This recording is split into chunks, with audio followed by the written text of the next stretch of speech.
সুপ্রিয় বন্ধুরা, আসসালামু আলাইকুম।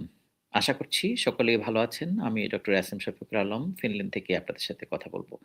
কথা বলব বাংলাদেশের যে খবরটি আমরা গতকালকে দেখেছি, অনেক খবরের ভিড়ে হয়তো খুব বেশি একটা আলোচনায় আসেনি। সেটি হলো ছাত্রলীগ ঢাকা বিশ্ববিদ্যালয়ে ঝটিকা মিছিল করেছে। সেই খবরটি নিয়ে।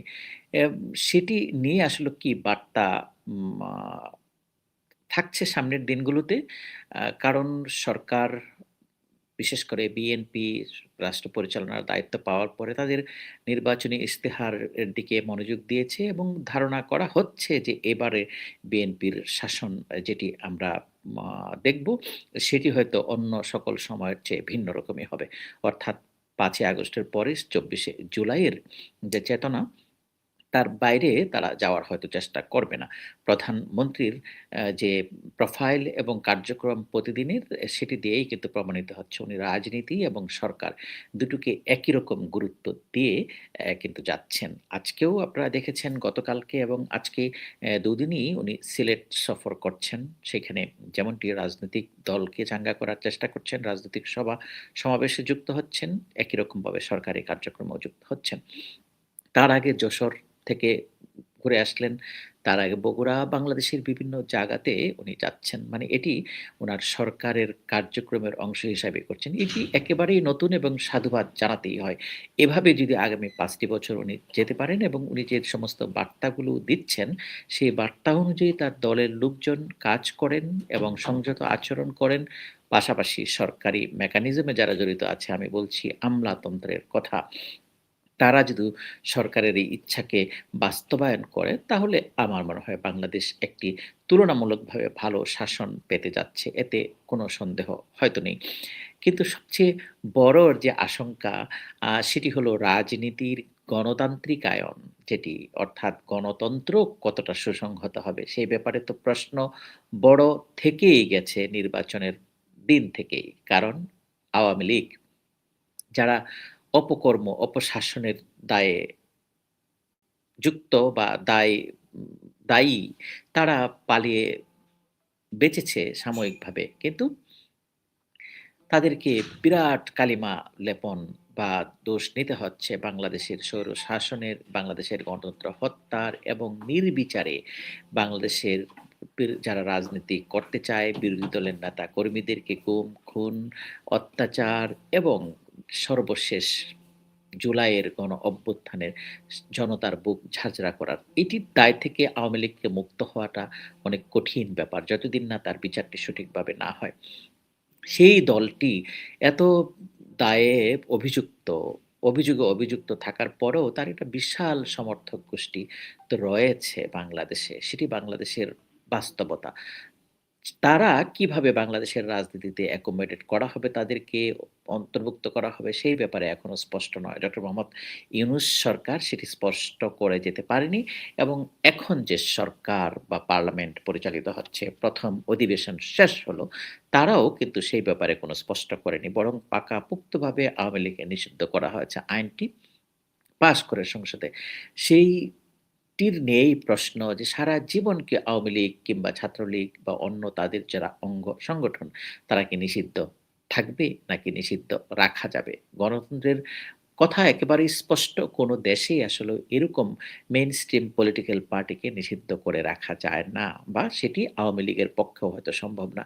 সে কারণে আওয়ামী লীগের নেতা কর্মী এরা যতটাই ১ম দিকে মনোবল ভেঙে গিয়েছিল, লন্ডভন্ড হয়ে গিয়েছিল, সময়ের সাথে, সাথে তারাও যেন মানে উজ্জীবিত হচ্ছে এবং অর্গানাইজড হচ্ছে। বিভিন্ন কিছুতে আমরা দেখতে পাচ্ছি এবং তার ধারাবাহিকতায় গতকালকে ঢাকা বিশ্ববিদ্যালয়ে যে খবরটি এসছে, আমি আপনাদেরকে একটু দেখাতে চাইবো এটি একটু শেয়ার করে খবরটি যে উম আ কি ছিল ১ম আলোর খবরটি আমরা পড়ি। আপনারা সবাই হয়তো আগে দেখে ফেলেছেন। তারপরও আমি একটু সেটি দেখাতে চাইবো যে ঢাকা বিশ্ববিদ্যালয়ে নিষিদ্ধ ছাত্রলীগের ঝটিকা মিছিল নেতাসহ ২ জন আটক করা হয়েছে।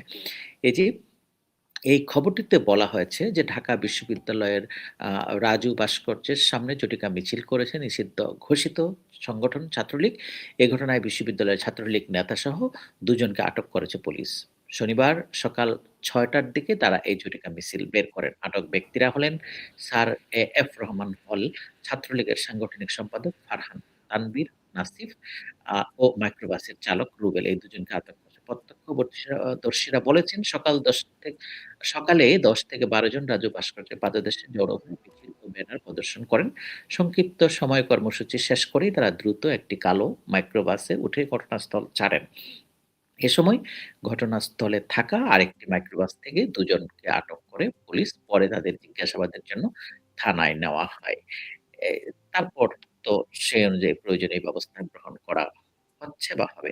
কিন্তু আমার কথা হলো যে এই যে এই যে ঝটিকা মিছিল এটি আসলে কি বার্তা বহন করে বাংলাদেশের জন্য? বার্তা এটি বহন করে খুব স্পষ্ট যে ছাত্রলীগ সহ আওয়ামী লীগ তারা প্রস্তুতি নিচ্ছে। বিভিন্ন সময়েও আমরা বিভিন্ন ডিস্ট্রিক্টে এই ধরনের জটিকা মিছিলগুলা দেখছি।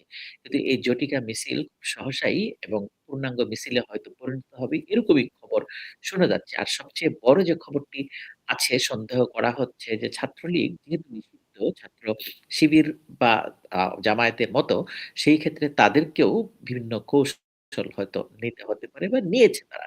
সেই কৌশলটার মধ্যে শিবির যে কৌশল গ্রহণ করেছিল গুপ্ত সেই কৌশলটি নাকি ছাত্র লীগ গ্রহণ করছে এবং সেটি যদি গ্রহণ করে থাকে শিবিরের মধ্যেই তারা হয়তো ভর করে যাবে। আর খুব সহজ আপনারা জানেন যে শিবির হতে হলে যে ১ম এ লেবাসে পরিবর্তন করতে হয়। একটা পাঞ্জাবি ধরতে হবে, মুখের মধ্যে একটু খোঁচা, খোঁচা দাড়ি রাখতে হবে। তারপরে তো মাথার চুল এলোমেলো রেখে ইসলামের কথা বলতে হবে। এটি আসলে খুব সহজ ভেষ ধরাটা। কিন্তু প্রকৃত অর্থে তো তারা শিবির হবে না। সেইরকম ভেষই নাকি ধরছে। যে কারণে এটির জন্য সবচেয়ে বড় যে ভয়ংকর পরিণতির দিকে হয়তো ছাত্র শিবিরই যাবে। যে নজির তারা স্থাপন করেছে ছাত্রলীগের উপর ভর করে ছাত্রলীগ এবং আওয়ামী লীগকে লন্ডভন্ড করে দিতে তারা সহায়তা করেছে। সেই জায়গাটায় হয়তো শিবিরের উপর ভর করে ছাত্রলীগ করতে পারে। আমি জানি না ছাত্র শিবিরের এখন যে লন্ডভন্ড অবস্থা থেকে বেরিয়ে তারা গুপ্ত থেকে সুপ্ত কিংবা প্রকাশ্যে রাজনীতি করবে কিনা?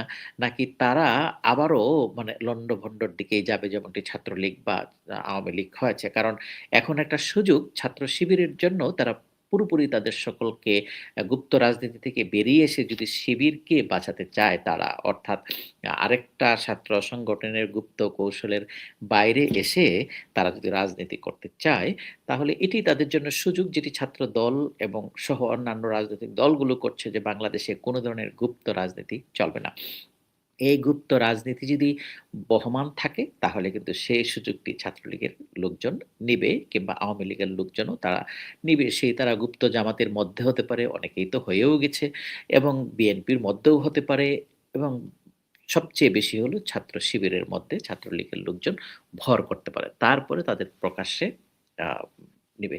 বলা হচ্ছে যে ঢাকা বিশ্ববিদ্যালয়ে অলরেডি ছাত্রলীগ একেবারেই তাদের পুরো আসন ঘেরে বসেছে। হয়তো তাদের নেতা যারা সাদ্দামের মতো যারা তারা বাইরে আছে তারা পিছনে কলকাঠি নাড়ছে। কিন্তু তাদের যে সমস্ত সাধারণ শিক্ষার্থী ছিল, সমর্থক ছিল, নেতাকর্মী ছিল তারা তো সকলেই এখনো আছে। অনেককেই হয়তো মব করে বাইরে রাখার চেষ্টা করা হয়েছে। অনেক সময় কিন্তু বাই দিস টাইম ছাত্র শিবিরের সাথে অনেক কম্প্রোমাইজ তারা করে ঢুকেছে। কিন্তু ছাত্র শিবিরের সাথে কম্প্রোমাইজ করে ক্যাম্পাসে ঢুকে গিয়েছে এই যে খবরটি এসছে তার মানে যে ছাত্র শিবিরের পারপাস সার্ভ করা হবে সেরকম কিন্তু নয়। ছাত্র শিবির এই জায়গাটায় হয়তো বড় ধরনের ভুল করতে পারে। আমি জানি না প্রিয় দর্শক আপনারা কি বলবেন? ছাত্রলীগকে কি ছাত্র শিবিরের এই কৌশলটা নেওয়া উচিত কিনা? নাকি বীরের বেশি তাদেরকে দাবি উঠানো দরকার? বাংলাদেশের কোনো রাজনৈতিক দল আওয়ামী লীগের মতো রাজনৈতিক দল কিংবা ছাত্রলীগের মতো ছাত্র সংগঠন এত পুরনো তাদেরকে আসলে নিষিদ্ধ করে রাখা যায় না। এখন যদি ছাত্র লীগের যারা দায়ে অভিযুক্ত অপকর্মের দায়ে অভিযুক্ত ছাত্র বা আওয়ামী লীগের মধ্যে যারা অভিযোগে অভিযুক্ত অপকর্ম, খুন, হত্যা, রাহাজানি, সন্ত্রাস ঠিক তাদের জন্য প্রচলিত বিচার ব্যবস্থা কিংবা এই যে বিশেষ বিচার ব্যবস্থা যেটি চলছে বাংলাদেশে আন্তর্জাতিক অপরাধ ট্রাইব্যুনাল তার মাধ্যমে বিচার হতে পারে। সেই ব্যাপারে ছাত্রলীগ কিংবা আওয়ামী লীগ কোন ধরনের আপত্তি করবে না। এরকম একটা স্পষ্ট বার্তাই বোধহয় তাদের মধ্য থেকে আসা দরকার এবং দাবি তোলা দরকার যে বাংলাদেশের রাজনীতি উন্মুক্ত করতে হবে, অবমুক্ত করতে হবে। না হলে গণতন্ত্র সত্যিই কিন্তু উন্মুক্ত হবে না। গণতন্ত্র যদি শুধুমাত্র বিএনপির এবং ছাত্র আ শিবির কিংবা জামায়াতের জন্য হয়, তাহলে তো সেটাকে গণতন্ত্র বলা যাবে না। কারণ নাগরিকের অধিকার সে যাই হোক তার পছন্দ করার অধিকার রয়েছে সমাজে যে আমি আমার পার্টিকে আমি ভোট দিব। আমি যাকে সমর্থন করি সেই পার্টি কেন রাজনীতি করতে পারছে না? সেটি কেবল ১ জন, ২ জন, ১০ জন মানুষের দাবি নয়। এটি শত, শত, হাজার, হাজার, কোটি, কোটি মানুষের দাবি। হয়তো ১ কোটি, ২ কোটি মানুষ আওয়ামী লীগ করে তাদের সকলের দাবি যে আওয়ামী লীগ ফিরে আসুক। সেই আওয়ামী লীগের নেতৃত্বের পরিবর্তন হতে পারে। তখনই কেবল বাংলাদেশের গণতন্ত্র সুষম হতে পারে। সবচেয়ে বেশি যেটি দরকার সন্ত্রাস মুক্ত রাজনীতি, সবচেয়ে বেশি যেটা দরকার দুর্নীতিমুক্ত দেশ, সবচেয়ে বেশি যেটি দরকার দুর্বৃত্তায়ন মুক্ত দেশ। সেটি কেবল আওয়ামী লীগের মধ্যে এই ক্যারেক্টার গুলো আছে তা তো নয়। সেটি যেমন ছাত্র দল, বিএনপির অঙ্গ সংগঠন তাদের মধ্যে আছে, তেমনি জামাতের মধ্যেও আছে। জামাতের আ আ এসব দুর্বৃত্তায়নটা হয়তো ভিন্ন রকম লেভ আছে। যেরকম ইসলামের লেভ আছে অথবা অন্য কোন রকম গুপ্ত লেভ আছে। তারা এসব দুর্বৃত্তায়নগুলা করছে। কিন্তু তারা দুর্বৃত্তায়ন করছে। আমরা বাংলাদেশের সাধারণ মানুষ চাই এই সমস্ত দুর্বৃত্তায়ন মুক্ত রাজনীতি। সেই রাজনীতিটা সকলেই করতে পারবে। যেমন আওয়ামী লীগ, তেমন বিএনপি, তেমন জামাত। তারপরে সকল ক্ষমতার উৎস যেটি বলা হয় বাংলাদেশের মানুষ, মানুষই নির্ধারণ করবে প্রত্যেক ৫ বছর পর, পর কে রাজনীতির জ মাঠে জয়ী হবে, কে সরকারে আসবে। তারপর এভাবেই ক্ষমতার পরিবর্তন হয়। এটুকুই বাংলাদেশের মানুষ চায়। বাংলাদেশের মানুষ এটি চায় না জোর জবরদস্তি করে কাউকে বাইরে রেখে তারপরে নিজেদের মতো করে গণতন্ত্র সুসংহত করা। সেটি আসলে গণতন্ত্র সুসংহত হবে না। সেই চেষ্টাই তো শেখ হাসিনা গত ১৭ বছর করেছিল। সে কারণেই তাকে ব্যর্থ হতে হয়েছে। আর সেই ফর্মুলাটাই যদি এই তারেক রহমানের সরকার করে তাহলে সেটি কোনোভাবেই গ্রহণযোগ্য হবে না। আমি বিশ্বাস করি তারেক রহমানের সরকার এবং তারেক রহমান এই উপলব্ধিটুকু করতে পারে এবং তারা সেইটুকুর জন্যই রাজনীতিকে অবমুক্ত করে দিবেন এবং সকলেই যেন রাজনীতি করতে পারেন। যেকোনো ধরনের মবকে কঠিন হস্ত কন্ট্রোল করবেন যেন কেউ রাজনীতি করতে আসলেও অন্য কেউ মব করে তাকে অপমান অপদস্থ করতে না পারে।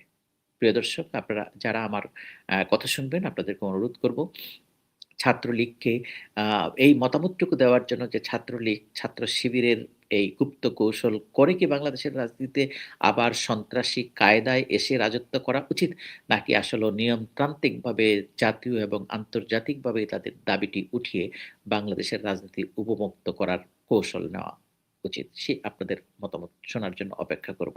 আল্লাহ হাফেজ। ভালো থাকবেন।